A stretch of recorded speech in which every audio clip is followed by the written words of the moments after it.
दर्शकवृन्द नमस्कार। Mountain television एचडीको नियमित कार्यक्रम माउन्टेन संवादमा यहाँहरूलाई स्वागत छ। म राजाराम गौतम। सरकार परिवर्तन भएसँगै नेपाली काङ्ग्रेसका सभापति शेरबहादुर देउवा नेपालको नयाँ प्रधानमन्त्री हुनुभएको छ। नेपाली काङ्ग्रेसको 14औं महाधिवेशनको मिति नजिकै गर्दा पार्टी सभापति देउवा प्रधानमन्त्री बनेर बालुवाटार छिरेपछि आसन्न महाधिवेशन कसरी अगाडि बढ्ला भनेर चौतर्फी चासोको विषय बनेको छ।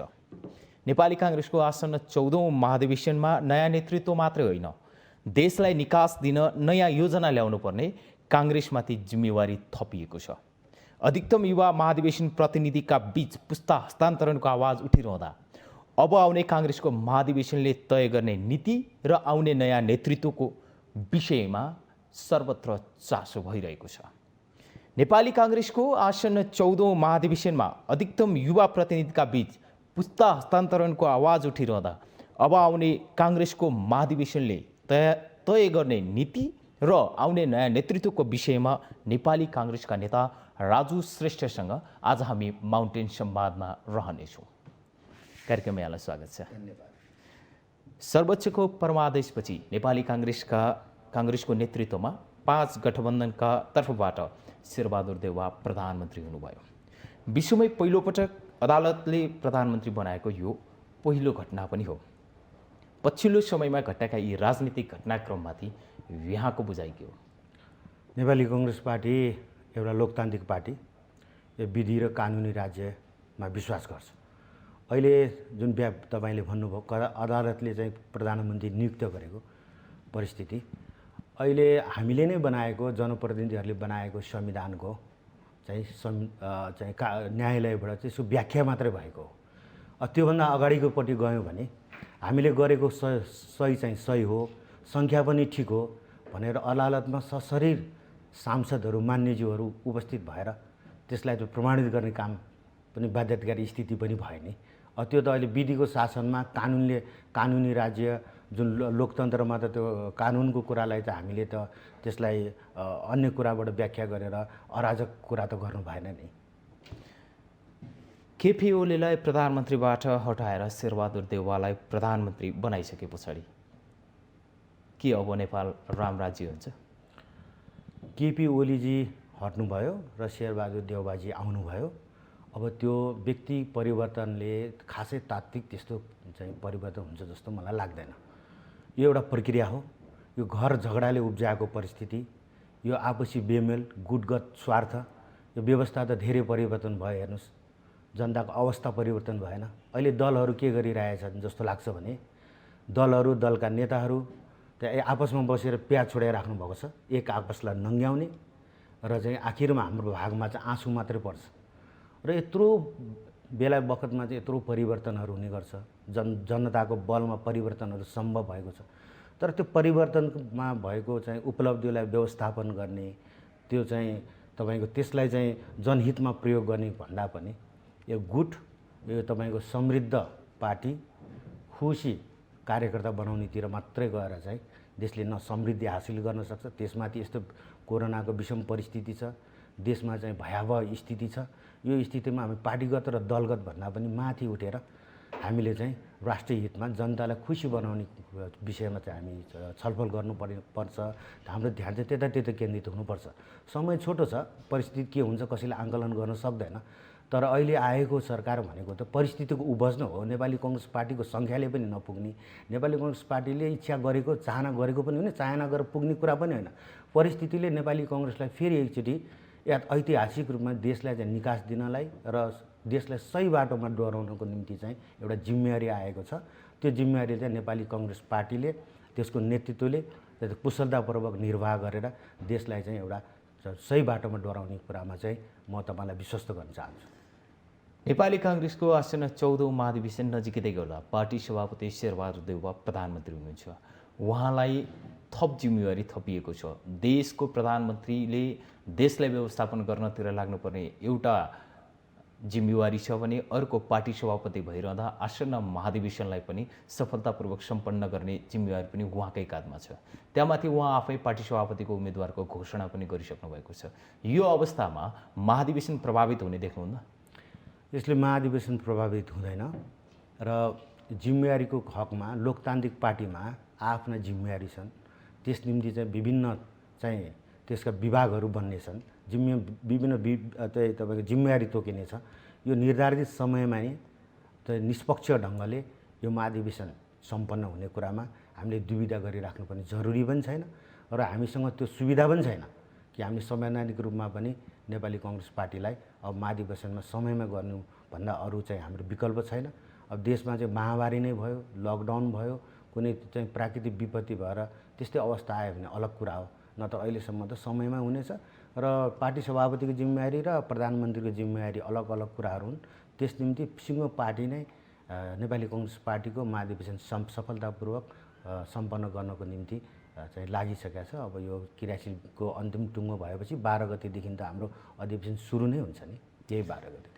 क्रियाशील विवादको समाधान गर्न बनेको समिति कार्यदलले काम गरिरहँदा लगभग आज त्यो मिति अन्तिम पनि हो कि क्रियाशीलको विवाद टुङ्ग्याउने, भलै आज टुङ्गिने अवस्था देखिँदैन। हिजोसम्मको जानकारी अनुसार अझै यसले केही दिन लिने देखिन्छ भने क्रियाशील विवादको समस्यालाई लिएर अहिले पार्टी कार्यालयमा धरना दिने कार्यक्रमहरू भटाभट आइसके।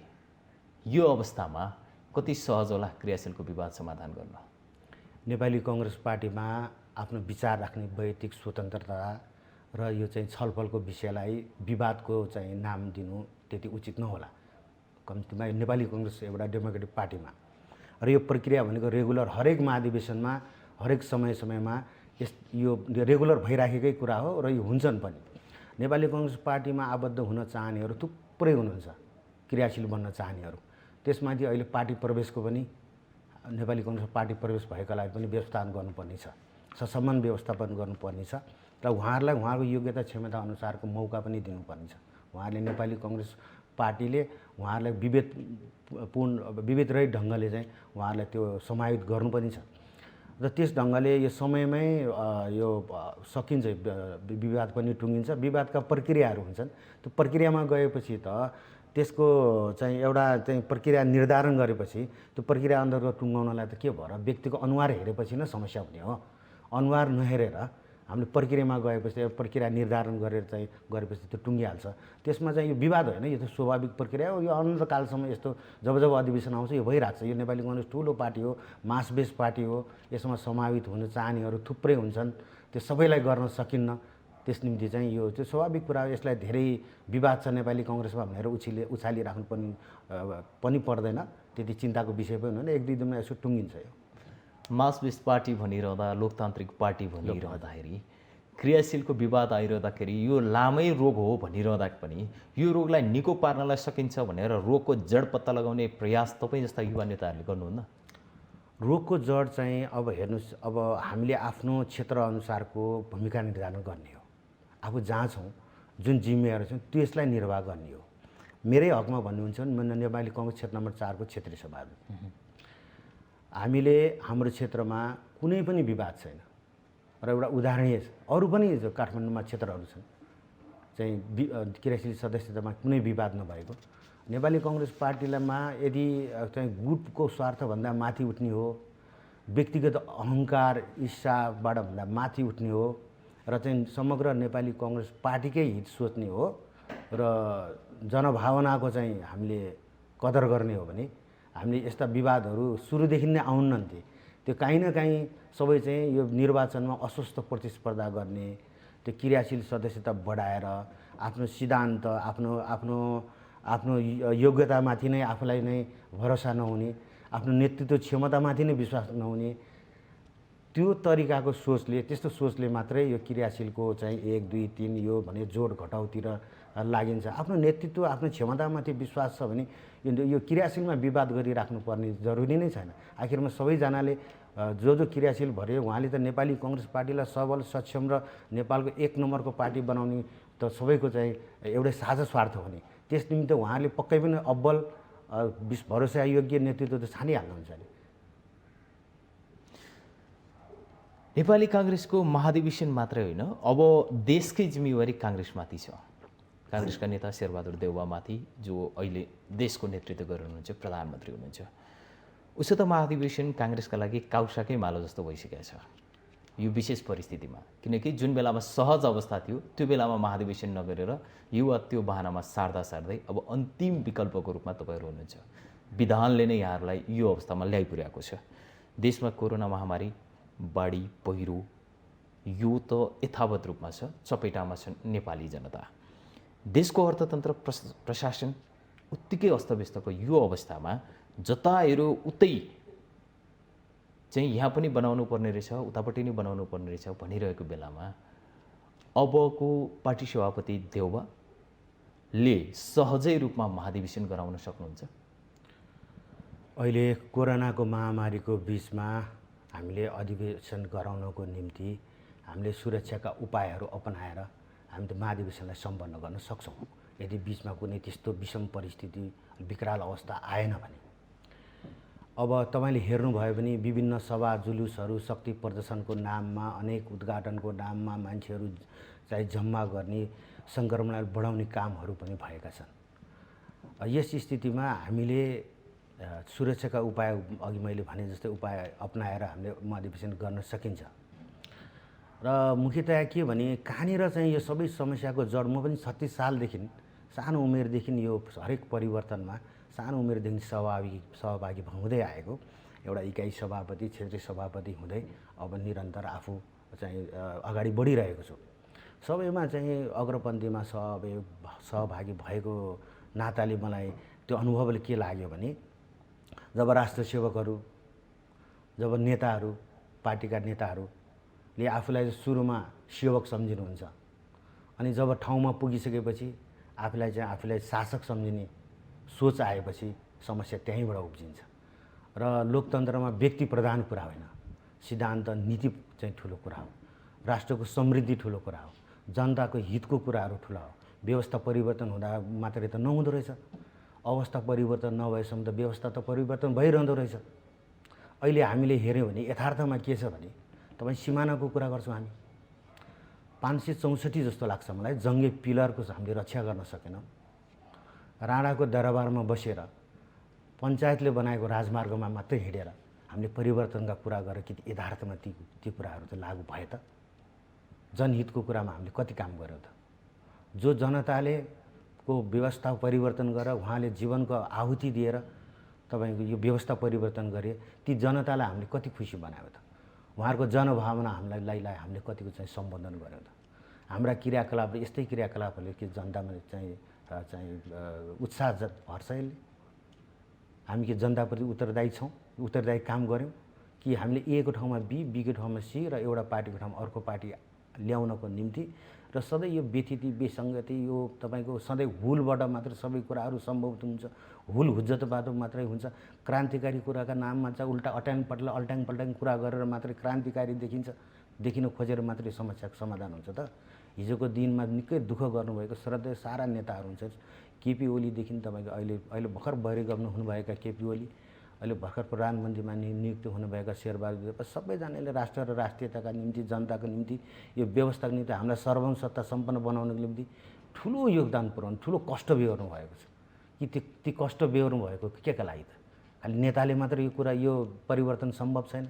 हाम्रो देशमा नेता त धेरै हुनुहुन्छ, सब हामी पनि छौँ, तर राजनेताको जरुरत पर्छ। गणेशमानजीले जाँदा जाँदै भन्नुभएको छ नेता मात्रैले चाहिँ अब यो परिवर्तन चाहिँ यो समृद्धि परिवर्तन सम्भव छैन, राजनेताको जरुरत छ भने। अब राजनेता अहिले तपाईँको हेर्नुहोस्, कुनै पनि पार्टीलाई सोध्नुहोस् तपाईँहरूले, एकदम मनैदेखि श्रद्धा लाग्ने नेता तपाईँको को भन्नु छ भने त उत्तर दिन गाह्रो छ। परिस्थिति यस्तै छ र जनतालाई थप निराश बनाएर हामीले राज्यलाई फेरि भड्कालोमा पार्ने, अस्थिरतिर लानेतिर जानुहुन्न र अहिलेको स्थितिमा एकदम जिम्मेवार ढङ्गले देशलाई निकास दिनेतर्फ र संयमित भएर कानुनको चाहिँ सम्मान गरेर, न्यायालय, स्वतन्त्र न्यायालयको सम्मान गरेर, विधिको शासन, कानुनी राज्यमा चाहिँ विश्वास गरेर हामीले अगाडि बढेर निकास दिनुको विकल्प त हामीसँग छैन। सधैँ तपाईँको प्रजातन्त्रवादी भन्ने, लोकतन्त्रवादी भन्ने संसद, सधैँ हामी चाहिँ राजाको पालामा के गरे हामीले? राजाले संसद विघटन गर्नुभएको थियो। सुरु पहिलो एजेन्डा संसद पुनर्स्थापना थियो। संसद पुनर्स्थापना भएपछि सबै कुराहरू चाहिँ ट्र्याकमा आउँछ। एउटा संविधान त चाहिँ लोकतान्त्रिक ढङ्गले चाहिँ बढ्छ, सबै कुराको निकास चाहिँ संसदबाट खोजिन्छ भनेर हामीले संसद पुनर्स्थापना पहिलो एजेन्डा थिएन। अहिले चाहिँ लोकतन्त्रवादी भन्ने लोकतन्त्र पार्टीको मेरुदण्ड जनप्रतिनिधिको थलो, हरेक कुराको समस्याको समाधान तपाईँको संविधान सभाबाट खोज्नुपर्ने ठाउँमा जो गए पनि संविधान सभा भङ्ग हुने मात्रै खतरा हो। सधैँ लडाइँ लडिराख्नुपर्ने, कहिले चाहिँ तपाईँको व्यवस्था परिवर्तनको निम्ति, लोकतन्त्रको निम्ति, अनि लोकतन्त्रको चाहिँ मेरुदण्ड संसद पुनर्स्थापनाको लडाइँ मात्रै हामीले कहिले कति लडेर हामी सबै सभा जुलुस चाहिँ आन्दोलन गरेर क्रान्ति मात्रै गरेर त देश त समृद्ध हुन्न। के को लागि मात्र क्रान्ति, कुन चाहिँ परिवर्तन बाँकी छ अब यहाँ? त्यसैले हामीले चाहिँ हामी सबैजनाले जो हामी राष्ट्र सेवकहरू हुनुहुन्छ, हामी राजनीतिमा लागेका राजनीतिक कर्मीहरू छौँ, नेताजीहरू सबैजनाले म चाहिँ शासक होइन, म सेवक हो भन्ने सोच्नु पऱ्यो र राजनीति भनेको सेवा हो भन्ने कुरा हुनु पऱ्यो। अब यहाँ त अहिले के छ भने तपाईँको त्यो हाम्रो नेता पनि गुटको जस्तो मात्रै देखिने, अनि क्रान्तिकारी चाहिँ कार्यकर्ताहरू पनि खालि एउटा नेताको मात्रै भक्ति गर्ने जस्तो मात्रै देखिने। त्यसले चाहिँ हामीलाई त्यस जिम्मेवार बोध गराउँदैन र त्यसले हामीले कहीँ पुर्याउँदैन। त्यसैले अहिले राष्ट्रहितको निम्ति यो विषम परिस्थितिमा देशलाई निकास दिनलाई सबै पक्षहरू जिम्मेवार भएर चाहिँ यो अलिकति दलगत, गुटगत र व्यक्तिगत स्वार्थभन्दा अलिक माथि उठ्नुपर्ने चाहिँ परिस्थिति छ। अहिले भर्खरै निर्वाचित हुनुभयो, भर्खरै नियुक्त हुनुभएको प्रधानमन्त्री हुनुहुन्छ, भरे समय थोरै छ, तर परिस्थिति पनि त्यति सहज छैन। एकातिर त जनताको जीव धनको रक्षा गर्नु नै पहिलो जिम्मेवारी हो सरकारको, मौलिक हक अन्तर्गत जनताले बाँच्न पाउने अधिकारको त हामीले सुनिश्चित गर्नु पऱ्यो। अब खोप समयमा खोप लगाउने, खोपको सम्बन्धमा पनि तपाईँको विज्ञहरूसँग मैले परामर्श गर्दाखेरि मैले के पाएँ भने खोपको सोच पनि हामीले अलग ढङ्गले सोच्नुपर्ने पनि रहेछ। जुन किसिमले हामीले सोचिरहेको छौँ त्योभन्दा अलग तरिकाले पनि सोच्नुपर्ने रहेछ। अहिले चाहिँ सकेसम्म सबै नागरिकहरूलाई चाहिँ एउटा निश्चित अवधिभरि चाहिँ भ्याक्सिनेट गर्ने, त्यसपछि अहिले त हेर्नुभयो भने जम्मा 4% भन्दा तलकोले नै जनसङ्ख्याको हिसाबले चाहिँ भ्याक्सिन लगाउनु भएको छ नि, त्यति त पर्याप्त होइन। त्यसमाथि पनि फेरि यो चाहिँ 2 डोज लगाउनु पर्ने, अनि वर्षमा फेरि लगाइराख्यो भने यो कोरोना भाइरस त हामीसँग धेरै लामो समयसम्म हामीसँगै रहन्छ। अर्को चाहिँ फेरि तपाईँको हुन त देश त समृद्ध छ, हाम्रो प्रकृतिले हामीलाई दिएको छ सबै कुरा, त देश त समृद्ध छ, त हाम्रो मानसिकता चाहिँ गरिब छ। त्यसो भए के अबको महाधिवेशनबाट, आसन महाधिवेशनबाट काङ्ग्रेस पुस्ता हस्तान्तरण हुन्छ? तपाईँहरूले सोचे जस्तै, तपाईँले भने जस्तै राजनेता अब काङ्ग्रेसमा जन्मिन सक्छ? यो पुस्ता हस्तान्तरणको कुरा चाहिँ हामीले अलिक फरक ढङ्गले बुझ्नुपर्छ। यो नागरिकता देखाएर कोही नेता हुने होइन, र यो चाहिँ वृद्ध भत्ता जस्तो गरेर नागरिकता देखाएर राजनीतिबाट कोही अलग हुने होइन।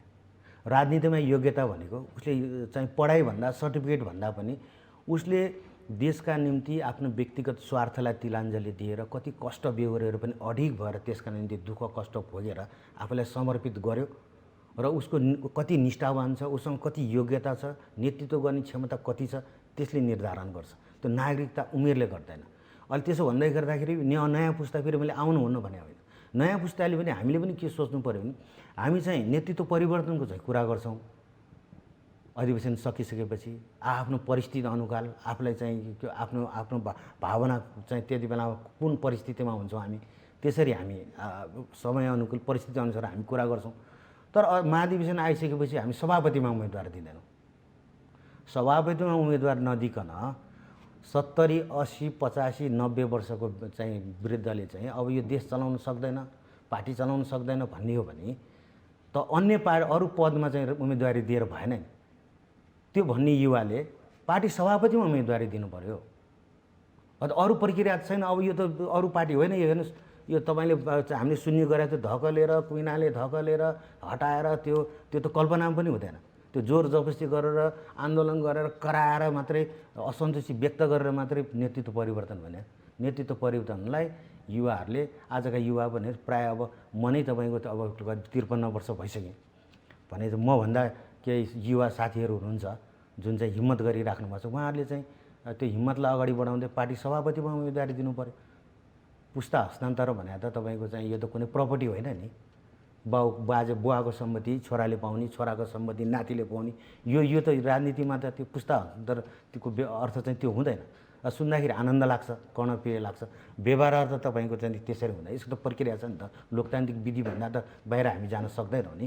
अब अहिलेको अवस्थामा भनेको तपाईँको अलिकति अनुभवी र अहिले समन्वयकारी भूमिका निर्वाह गर्न सक्ने नेतृत्वको खाँचो थियो। त्यसको उपज चाहिँ इच्छा गरेर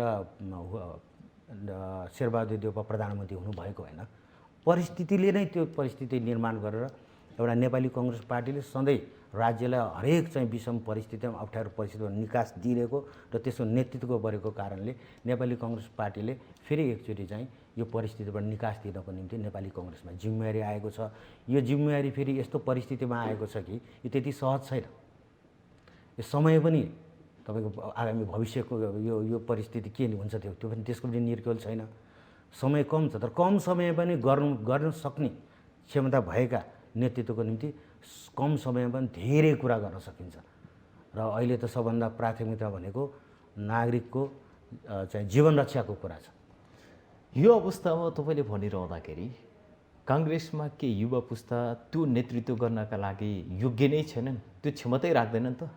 मैले त्यसो कहाँ भनेर, नयाँ पुस्ता नेपाली काङ्ग्रेसमा अरू पार्टीभन्दा धेरै क्षमता भएका थुप्रै हुनुहुन्छ। अब म पनि युवै हुँ, गरिरहेको छु होइन। अब हरेक आन्दोलनमा अगाडि उभिएको छु। अब तपाईँको द्वन्द्व पीडितहरूको पक्षबाट आवाज उठाउने, त्यसको त्यो माओवादी ज्यादती विरुद्ध आवाज उठाउने नेपालको पहिलो व्यक्ति हो होइन। अब सत्ता कब्जाको लिप्साले देशै बन्द गर्दाखेरि त्यो जुन किसिमको एउटा जोर जबरजस्ती तरिकाले सत्ता कब्जा गर्ने प्रयास थियो, त्यसलाई निस्तेज गर्नको निम्ति नेतृत्व गर्ने, आवाज उठाउने पनि मै हुँ। हरेक नेतृत्व हरेक चाहिँ नेपाली काङ्ग्रेस पार्टीको तर्फबाट तर जनभावना अनुरूप आफूलाई चाहिँ सेवामा समर्पित गर्दै तपाईँको विभिन्न सामाजिक हरेक, चाहे त्यो भूकम्पको बेलामा होस्, चाहे चाहिँ तपाईँको अहिले कोरोनाको समयमा होस्, हामीले त उदाहरणीय काम गरेका छौँ। तपाईँले त्यति हामी फेरि काम गऱ्यौँ भनेर धेरै प्रचारतिर मात्रै जान्नौँ होइन। अहिले समय त कुरा बिक्ने काम नबिक्ने जमाना छ। कुरा गर्न मिल्छ, काम देखाउनु बोकेर हिँड्न मिल्दैन। त्यसैले अहिले चाहिँ कुरा बिक्ने जमाना छ, तर अलिकति प्रचार पनि गर्नुपर्ने रहेछ। त्यसैले मैले अलिकति थोरै कुरा मात्रै भने, यसलाई धेरै प्रचारको कुरा पनि होइन, सेवाको कुरा हो। ऐँचो बैँचो कार्यक्रम मार्फत हामीले एम्बुलेन्स 7वटा एम्बुलेन्स, त्यसमा 2टा चाहिँ तपाईँको चाहिँ यो वृद्धाहरू सुत्केरी महिलाहरूलाई बोक्ने हस्पिटल लाने लिएर आउने, अर्को 5वटा त कोभिड 443 जना कोभिड बोक्यो। त्यसमाथि होइन, फेरि मेडिकल टिम बनाएर चाहिँ अस्पतालमा अनावश्यक भिडभाड हुने, सङ्क्रमण बढ्ने, अनि अस्पतालको भिडभाड त देखिहाल्नु भएको छ। मान्छे सास फेर्न नसकेर चाहिँ को अक्सिजन नपाएर अवस्था, त्यो अवस्थामा चाहिँ प्रत्यक्ष निगरानी, यो धेरै कामहरू लास्टमा हामीले प्रशासनसँग यो कार्यक्रमलाई छुट्टै चाहिँ हामीले समयको जरुरत पर्छ। मैले यसलाई सर्टकट भने राजनीति भनेको सेवा हो। मैले सुरुमा उठाएँ नि, हामी भूकम्पको बेलामा पनि हामी सबैजना चाहिँ अलिक समाजसेवी मन भएका साथीभाइहरू सबैजना हामी जुन छौँ उहाँहरू हामी जुट्यौँ। अब अहिले ऐँचो पैँचो कार्यक्रम अन्तर्गत हामीले यो कोरोना महामारीको बेलामा पनि हामीले हजारौँलाई सेवा पुर्यायौँ होइन। त्यस बिचमा पनि हरेक विषम परिस्थितिमा हामीले गर्दै आएको छौँ। सम्पदाको क्षेत्रमा पनि सम्पदा अभियान भनेर हामीले गऱ्यौँ, त्यो निकै चर्चित पनि भएको थियो। नेपालमा भएको काठमाडौँमा भएका सबै मन्दिरहरूलाई सफा बनाउने, टिलिक्क गर्ने, त्यो सफा गर्नको निम्ति फोटो खिच्नको निम्ति होइन, त्यो टिलिक्कै बनाउने कामहरू पनि गरेका छौँ। कोरोनाले गर्दा त्यो रोकेको छ। राजनीति सेवा हो। सेवाको माध्यमबाट चाहिँ हामी चाहिँ जनतासँग नागरिकसँग जोडिने हो। जनताको मन जितेर राजनीति गरौँ न, कुरा गरेर मात्रै होइन। योग्यहरू हुनुहुन्छ तर कुराले मात्रै हुँदैन, चर्को कुरा मात्रै गरेर कुनै पनि पार्टीको माध्यम युवा नेतृत्व अगाडि आउँदैन। त्यो काम गरेर अगाडि आउने हो। त्यो कामलाई चाहिँ प्रशय दिनु पर्यो। 2036 सालदेखि निरन्तर रूपमा राजनीतिमा सक्रिय हुनुहुन्छ र देशका हरेक परिवर्तनलाई नजिकबाट निहाल्नु भएको हुनुहुन्छ। हरेक आन्दोलनमा तपाईँ होमिनु भएको छ। अबको काङ्ग्रेसको नेतृत्वमा यहाँको उपस्थिति कुन ठाउँमा? म अहिले नेतृत्व भनेको मेरो पक्षमा है, मेरो मेरो मेरो चाहिँ बुझाइमा के लाग्छ भने, म योभन्दा करिबन 30 वर्ष अगाडि इकाइ सभापति हुँदाखेरि फेरि मलाई चाहिँ मेरो आफ्नो काम, मेरो क्षमता र मेरो व्यवहारले मलाई फेरि तपाईँको सर्वसम्मत रूपमा चयन गरिएको थियो। जहाँ ठाउँमा चाहिँ अहिले निवर्तमान महामन्त्री प्रकाश मान सिंह त्यहाँबाट प्रतिनिधि जानुहुन्थ्यो, त्यहाँ म चाहिँ इकाइ सभापति थिएँ। म आफूले त्योलाई च्यातेर अरूको साथीलाई ल अब तपाईँ गर्नुहोस् भनेर मैले जिम्मेवारी दिएँ। म हरेक नेतृत्वले सोच्न जरुरी छ कि यो नेतृत्वको नेचुरल भाव जुन हुन्छ त्यसमा चाहिँ हामीले एक स्थान छोड्दै अगाडि बढ्ने हो भने त्यो स्वाभाविक रूपमा प्राकृतिक रूपमा नै त्यो नेतृत्वहरू बिस्तारै अगाडि बढ्दै आउँछ। यदि हामीले त्यसलाई दोहोऱ्याउने तेह्राउने अनि आफै हुनुपर्ने नाममा हामीले त्यसलाई नै कन्टिन्यू गरिराख्ने हो भने त एउटा नेतृत्व त ब्लक हुन्छ नि। भातृ संस्थाहरूमा पनि धेरै समस्याहरू भयो। भातृ संस्थाहरू त हेर्नुहोस् फेरि उमेरको चाहिँ एज बार छ त त्यसमा। अब त्यो नेतृत्व परिवर्तन नहुँदाखेरि त्यो जति योगदान पुर्याए पनि ती भातृ संस्था र उमेरको कारणले नअट्ने परिस्थितिमा पुगिसक्नुहुन्छ। नेतृत्व भनेको चाहिँ परिवर्तनशील छ, यो प्राकृतिक नियमभन्दा बाहिर जान सक्दैन र हामीले नेतृत्वलाई ब्लक गरिराखेर पनि त्यो स्वाभाविक प्रक्रियालाई हामीले अवरुद्ध गर्छौँ। त्यसले विभिन्न योग्य क्षमता भएकाहरूलाई चाहिँ मौकाबाट वञ्चित हुन्छ। त्यसकारण म एकचोटि क्षेत्रीय सभापति भएँ, अहिले म आफू फेरि क्षेत्रीय सभापति दोहोऱ्याउने हो भने सर्वसम्मतको परिस्थिति पनि छ। अहिले गुटभन्दा माथि गएर योग्य र योग्यता भएकाहरूलाई साथीहरूलाई मौका दिनुपर्छ। लगत्तै हामी निर्वाचनमा जानुपर्छ। फेरि यो अधिवेशनको तुसलाई लिएर निर्वाचनमा गएर हामीले त्यसको क्षति पनि बेहोर्नु पर्ने स्थिति पनि हुनसक्छ। त्यसैले हामीले सर्वसम्मतको प्रयास गरिराखेका छौँ क्षेत्रमा। र मान्य गगन कुमार थापा र मैले त्यो किसिमको सहमति बनाएर यो अहिले चाहिँ हामी होल क्षेत्रमा इकाइदेखि सर्वसम्मत ढङ्गले नेतृत्व चयन गर्ने, गुटका आधारमा होइन क्षमता र योग्यताको आधारमा चयन गरौँ, एउटा उदाहरण चाहिँ प्रस्तुत गरौँ भनेर हामी लागिराखेका छौँ। र जिल्लामा पनि त्यही परिस्थिति छ। अहिलेको यो परिस्थितिमा हामी सकिन्छ भने एकचोटि सर्वसम्मत चाहिँ जिल्ला कार्य समिति चयन होस् भन्ने कुरा पहलमा छौँ। र यदि त्यो भएन भने लोकतान्त्रिक अभ्यास अन्तर्गतै हामी चाहिँ प्रतिस्पर्धामा गइहाल्छौँ। त प्रतिस्पर्धामा गइसकेपछि हामी निरन्तर सधैँका लागि प्रतिस्पर्धी होइनौँ। हामीले लोकतान्त्रिक अभ्यास गऱ्यौँ, जित्नेले हार्नेलाई समेट्ने, हार्नेले जित्नलाई सघाउने र चाहिँ सचेत पनि गराउने। त्यो परिपाटी अन्तर्गत चाहिँ हामी सबजना भोलिको दिनमा चाहिँ हामीले प्रतिस्पर्धा गरिहालेको खण्डमा पनि एक आपसमा चाहिँ नेपाली काङ्ग्रेस पार्टी जुन सिद्धान्त आदर्शलाई चाहिँ अङ्गीकार गरेर हामीले चाहिँ यो पार्टीमा ल्याएका छौँ, त्यसलाई चाहिँ व्यवहारता उतार्नको निम्ति हामीले लोकतान्त्रिक संस्कार पनि चाहिँ प्रदर्शन गर्न जरुरी छ। हेर्नुहोस्, तपाईँको धर्मग्रन्थ सिद्धान्त भन्ने कुरा, यो सबै कुराहरू चाहिँ सबै पवित्र हुन्छन्, सबै राम्रा हुन्छन्।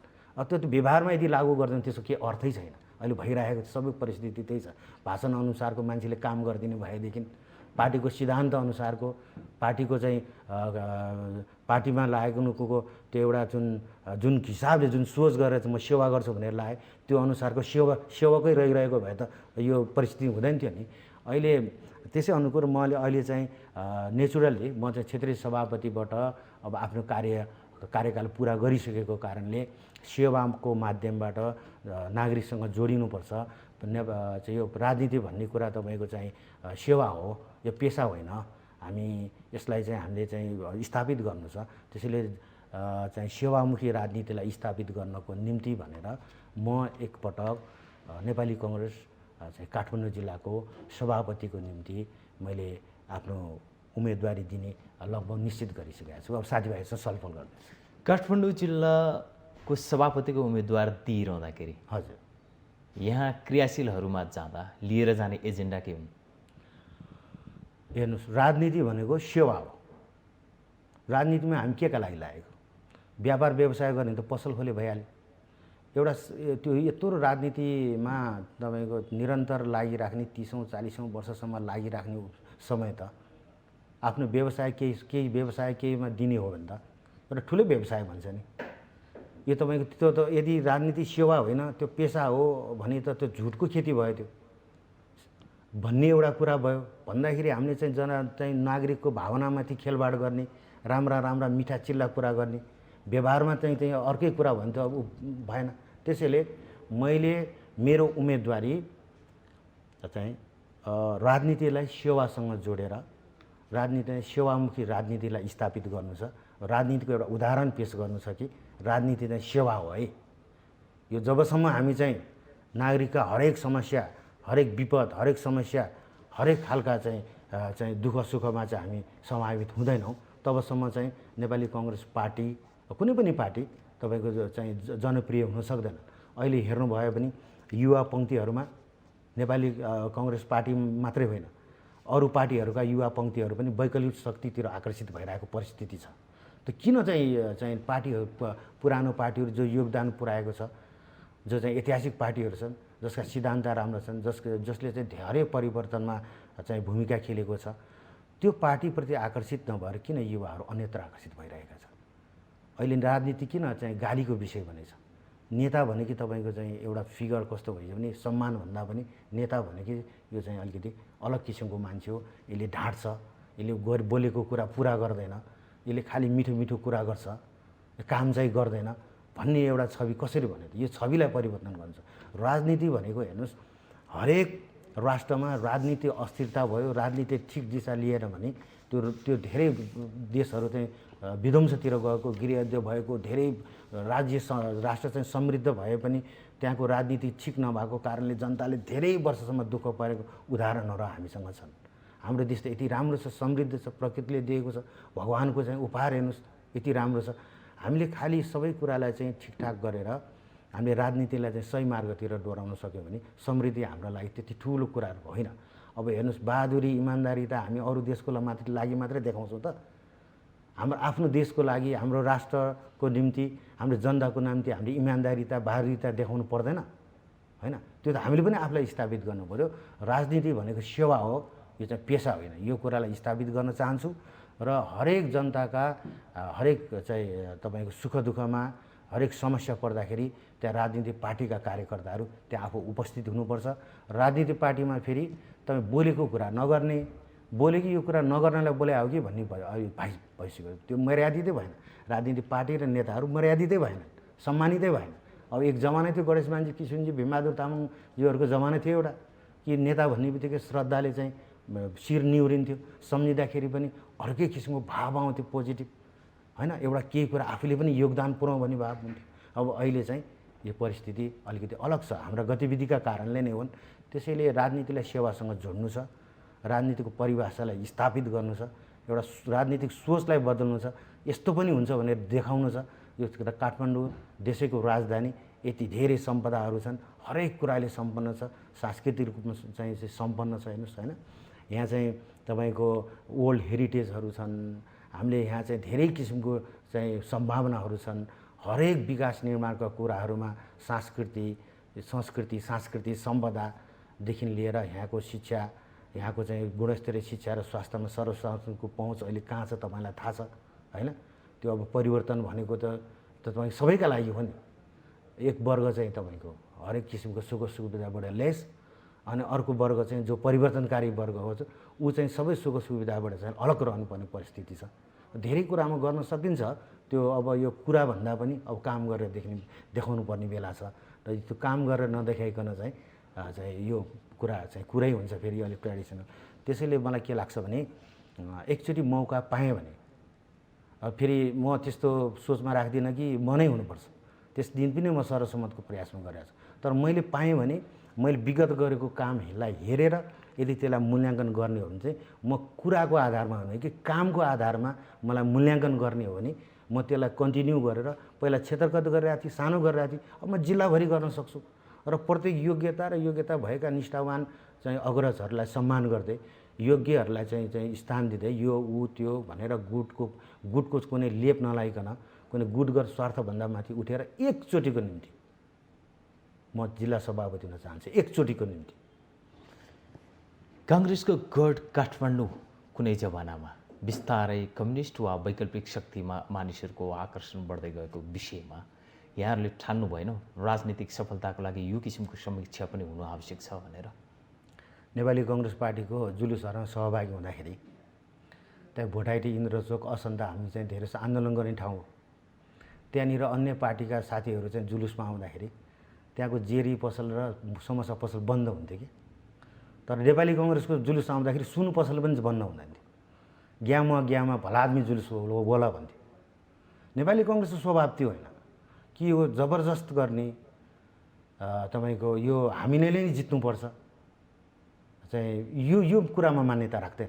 नेपाली कङ्ग्रेस पार्टी के कुरामा मान्यता राख्छ भने यदि जनताको हामीले मन जित्न सकेको छौँ भने निष्पक्ष ढङ्गले उहाँहरूले आफ्नो उम्मेदवार चयन गर्न सक्नुहुन्छ, आफ्नो नेतृत्वलाई चयन गर्न सक्नुहुन्छ। नेपाली कङ्ग्रेस हाम्रो काठमाडौँ जिल्लामा त उदाहरणहरू छन् नि। त्यो त तपाईँको असन्तोषित अभिव्यक्त त जहिले पनि गरिरहेको छ नि। कहिले नानीमाया दयाललाई जिताउनुहुन्छ, कहिले कृष्णप्रसाद भट्टराईलाई हराइन्छ, कहिले गणेशमानजीलाई नै धौधौ पर्छ होइन, कहिले सबै जिल्ला चाहिँ नेपाली कङ्ग्रेसमय हुन्छ, कहिले सबै जिल्ला चाहिँ अन्य पार्टीमय हुन्छ। त्यो परिवर्तन गर्ने एउटा चाहिँ प्रतिबन्धकारी शक्ति चाहिँ काठमाडौँमा छ र त्यस निम्ति चाहिँ अब नेपाली कङ्ग्रेस पार्टीलाई 10वटा जिल्लामा चाहिँ विजय हासिल गराउनको निम्ति आगामी निर्वाचनमा मेरो प्रयास त्यही नै हो। सेवासँग, जनताको सुख दुःखसँग जोडिनु पर्यो, हामीले काम गरेर देखाउनु पर्यो। काम गरेर त्यो कामको आधारमा जनतासँग जोडिएर युवाहरूलाई त्यसमा आकर्षित गरेर सङ्गठन विस्तार गरेर मात्रै हामी 10वटा क्षेत्रमा चाहिँ नेपाली कङ्ग्रेसलाई विजय गराउन सक्छौँ। त्यो हिम्मत छ, त्यो सोच छ र त्यो आँट पनि छ र त्यसमा लगन छ। म कुनै पनि अहिलेसम्म तपाईँको कुनै व्यक्तिगत लोभ लालचमा पर्ने जरुरी पनि छैन। अहिलेसम्म हामी आफ्नै साधन स्रोत लगाएर चाहिँ हामी सबैजना मिलेर सामाजिक कार्यमा सम्पन्न गरिरहेको छौँ। मसँग टिम छ। म फेरि राजनीतिमा चाहिँ थर्ड बेन्चेसले मात्रै चाहिँ राजनीतिलाई लिड गर्ने सोचबाट चाहिँ अलग छु। मसँग चाहिँ एक्सपर्टिजहरू हुनुहुन्छ, पिएचडी गरेका विदेशबाट पिएचडी गरेका डक्टरहरू हुनुहुन्छ, प्रोफेसरहरू हुनुहुन्छ, इन्जिनियरहरू हुनुहुन्छ, होइन। विभिन्न क्षेत्रका चाहिँ तपाईँको त्यसमा चाहिँ नेतृत्व गरिरहनु भएका चाहिँ नेतृत्वहरू, आदरणीय नेतृत्वहरू मेरो साथमा हुनुहुन्छ। उहाँहरू सबैको सल्लाह सहयोग लिएर उहाँहरूले देखाउनु भएको बाटो एउटा निचोडमा पुगेर जाने हो र मै ठिक हो, मैले नै सबै गर्छु भन्ने कुरा त्यो काठमाडौँ जिल्ला ठुलो 10वटा छ। तर सबैजनाको सरसल्लाह लिएर यसलाई चाहिँ निर्णयमा पुर्याउनु छ। म एउटा के भन्छु भने 10वटा क्षेत्र निर्वाचन क्षेत्र नेपाली कङ्ग्रेसलाई जिताउने मेरो उद्देश्य हुनेछ। त्यसमा सबैजनाको साथ सहयोग भयो। गुटगत स्वार्थ, व्यक्तिगत इच्छा, त्यो डाहाभन्दा हामी चाहिँ अलिकति माथि उठेर चाहिँ लोकतन्त्रप्रति समर्पित भएर कुन उद्देश्यले हामीले नेपाली कङ्ग्रेस पार्टीमा लागेका हौँ, त्यो साँचो अर्थमा त्यसलाई चाहिँ सबै साथीहरूले चाहिँ त्यसमा लाग्दिनु भयो यदि भने म अधिकांश क्षेत्रमा नेपाली कङ्ग्रेस उद्देश्य मेरो 10वटा क्षेत्रमा जिताउने हुनेछ। नभए अधिकांश क्षेत्रमा चाहिँ नेपाली कङ्ग्रेसले विजय हुन्छ। यो तपाईँको टेलिभिजन अगाडि आएर भने भोलि निर्वाचन पछाडि जिल्ला सभापति भयो भने तपाईँले फेरि चाहिँ मलाई बोलाउनु भएर प्रश्न गर्न सक्नुहुन्छ। तपाईँले यति भनिरहँदा नि काङ्ग्रेसका नेताहरू चाहिँ माधवी सिंह प्रतिनिधि आफ्नो कोर्टको खल्तीमा छ जसरी पदमा बार्गेनिङ गरेर हिँडिरहनु भएको छ। विचारमा भन्दा बढी शक्तिमा उहाँहरू लोलुप हुनुहुन्छ, त्यसतर्फ आकर्षित हुनुहुन्छ भन्ने कुरामा आम काङ्ग्रेस कार्यकर्ता वा जनमानसको यो बुझाइ छ। यसलाई कसरी तपाईँहरूले निराकरण गर्नुहुन्छ? दुःख लाग्छ हेर्नुहोस्, होइन। राजनीतिमा लागेर कति मान्छे निर्वासमा बिताउनु भयो, कति मान्छे फाँसीमा लड्किनु भयो, कतिले आफ्नो जीवन मात्र होइन पुस्तै चाहिँ तपाईँको बर्बाद पर्नुभयो। र राजनीतिमा भनिन्छ एउटा कहानी छ, तपाईँको एउटा कहावत छ कि राजनीति भनेको मर्दले जोत्ने नामर्दले खाने खेती हो पनि भनिन्छ। एउटा पुस्ता बित्यो पुरा समर्पण गरेर, अर्को पुस्ताले हामीले के गर्यौँ भनेपछि कतिपय प्रायः समस्या गुटगत स्वार्थभन्दा माथि उठ्न सकेनौँ। आफ्नो विचारको आधारमा, आफ्नो योग्यता क्षमताको आधारमा म स्थापित हुन त सक्छु भन्ने कुरा पनि कतिपयले बिर्सि नै सके। हेर्नुहोस्, नेपाली कङ्ग्रेस पार्टी पहिला समुद्र जस्तो पार्टी, यो समुद्रमा पौडेको पार्टी, विशाल पार्टी, यसमा कति खरेहरू आएर मिसिएर बन्ने पार्टी। तर अहिले धेरै जस्तो पार्टीहरू चाहिँ अलि बरु एक्वेरियममा सीमित हुने परिस्थिति आइसक्यो। त्यो एउटा सोचको कारणले हो। यदि हाम्रो आफ्नो योग्यतामा माथि चाहिँ भरोसा छ, आफ्नो क्षमता छ, योगदान पुग्छ भन्ने लाग्छ भने गुटमा सीमित भइराख्नु पर्दैन। आफ्नो चाहिँ भावी योजनाहरूलाई लिएर चाहिँ हामी अधिवेशनमा भाग लिन सक्छौँ नि। अहिले फेरि हेर्नुहोस्, तपाईँको धेरै जस्तो हेर्नुहुन्छ, मेरो बुवाको नाम प्रायः चाहिँ तपाईँलाई थाहा छैन। अरू धेरै मान्छे चाहिँ साथीभाइहरू जो मसँग 20औँ वर्षसँगै हिँड्नुभयो, म हरेक चाहिँ आरोह अवरोहमा हामी साथमा हिँड्यौँ, चाहे त्यो हरेक आन्दोलनहरूमा। तर धेरैजनालाई मेरो बुवाको नाम थाहा छैन। के मेरो बुवाको नाम चाहिँ थाहा नभएको कारणले, मेरो बुवा चाहिँ राजनीतिमा नलाग्नु भएको कारणले, मेरो बुवा चाहिँ प्रख्यात नहुनु भएको कारणले मेरो योग्यता क्षमता छ भने म पछाडि पर्छ भन्ने छ त? होइन। योग्यता त त्यो न त विरासतमा आउने कुरा हो, होइन। योग्यता आफ्नो योग्यतालाई प्रमाणित गर्ने हो भने त धेरै कुराहरू त बाहनाबाजी मात्रै हुँदैन। मलाई त्यस्तो लाग्छ। अहिलेको बेलामा सबैजनाले गुटगतभन्दा माथि उठेर, परिस्थिति अलग्गै छ, त्यो सजिलो परिस्थिति छैन, त्यसैले त्योभन्दा माथि उठेर परिवर्तन चाहिँ यो नेतृत्वमा आउनको निम्ति प्रयास गर्नु नै ठिक हुन्छ जस्तो लाग्छ मलाई त। यो महामारीको समयमा पनि काङ्ग्रेसले त्यो किसिमको नेतृत्व ल्याउने सहज बाटो बनाउन सक्छ? एकदम यो कसैको कोही मान्छे पनि कसैको खल्तीमा हुँदैन। त्यसमाथि नेपाली कङ्ग्रेस पार्टीको देशैभरिका चाहिँ कार्यकर्ताहरू जो प्रतिनिधि भएर आउनुहुन्छ उहाँहरूले स्वविवेक प्रयोग गरेर नेतृत्व चयन गर्नुहुनेछ र उहाँहरूकै हातमा छ।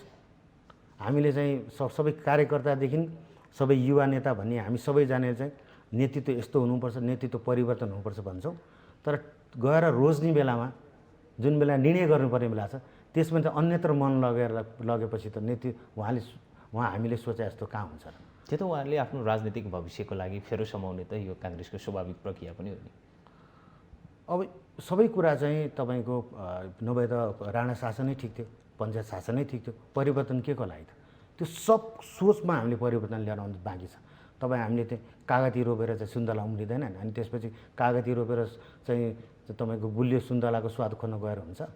नेतृत्व चयन गर्ने बेला सोच्नु पऱ्यो को मान्छेले काम गरिरहेको छ।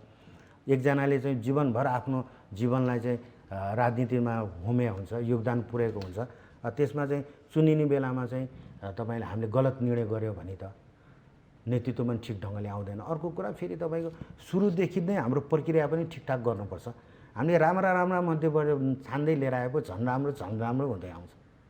हामी त्यो अन्य कुराबाट प्रभावित भएर चाहिँ हामीले आफ्ना राम्रा नराम्रा विचार नगरेर आफ्ना त्योभन्दा पनि आफ्नो एकदम नजिकको मात्रै छान्ने प्रक्रियामा चाहिँ हामी ओडादेखि नै गयो भने त छान्दै आउँदाखेरि त चाहिँ बेस्ट अफ द बेस्ट छान्नुपर्ने। अब हामीसँग विकल्प रहन्न, वर्स्ट अफ द बेस्ट छान्नुपर्ने चाहिँ परिस्थिति आउँछ। त्यसैले सुरुमै वडा स्तरबाट चाहिँ अब the best of the best योग्य मध्ये अति योग्य मान्छे छान्ने चाहिँ हामीले परम्परा थालनी गर्नु छ।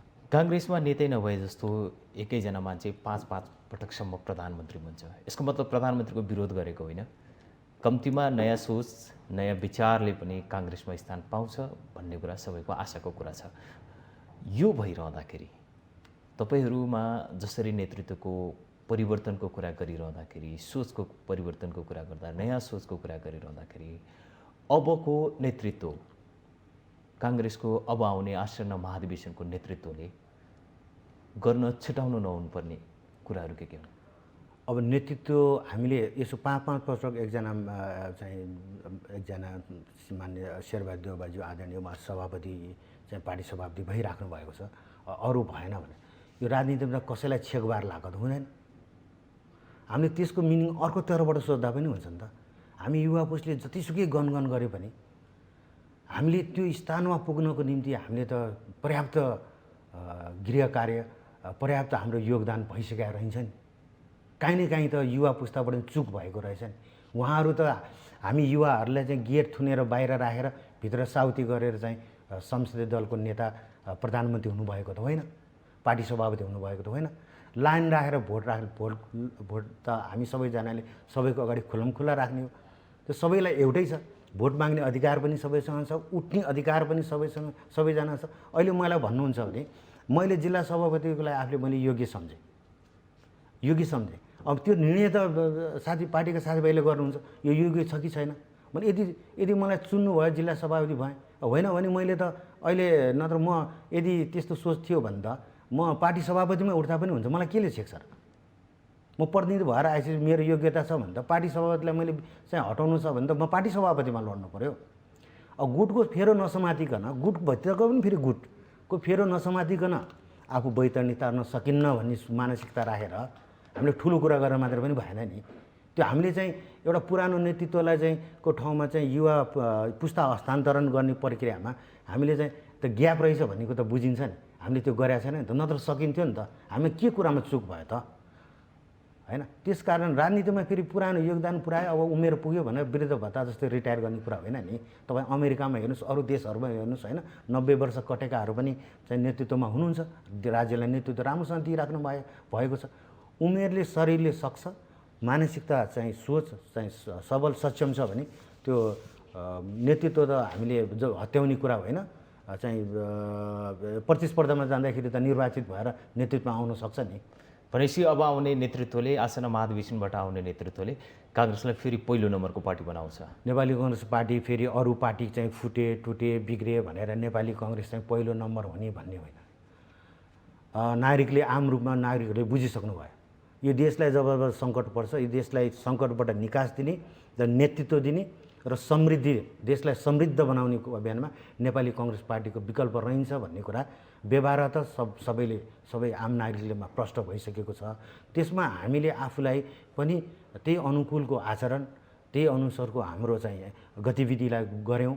हामी कतैतिर चुकेनौँ, हामीले चाहिँ हामीतिर औँला ठडाउने परिस्थिति बनाएनौँ, हामी कतैबाट लाञ्छित हुने परिस्थिति बनाएनौँ भने जनताले अवश्य यो चाहिँ आगामी निर्वाचनमा हामीलाई चुन्नु हुनेछ भन्ने लाग्छ। यहाँले आफ्नो अमूल्य समय हामीलाई प्रदान गर्नुभयो, त्यसको लागि धेरै धेरै धन्यवाद। विचार राख्ने मौका दिनुभयो, धेरै धेरै धन्यवाद। दर्शकबिन, आज हामीले नेपाली काङ्ग्रेसको आसन्न 14औं महाधिवेशन र महाधिवेशनमा आउने नयाँ नेतृत्व लिने नीतिका बारेमा कुराकानी गऱ्यौँ। यसका लागि नेपाली काङ्ग्रेसका नेता राजु श्रेष्ठ हामीसँग हुनुहुन्थ्यो। आजको माउन्टेन संवाद यति नै। भोलि फेरि नयाँ विषयवस्तु र नयाँ व्यक्तित्वका साथ उपस्थित हुने नै छौँ। तबसम्मका लागि सत्य, तथ्य र निष्पक्ष समाचारका लागि हेर्दै रहनुहोला माउन्टेन टेलिभिजन HD। नमस्कार।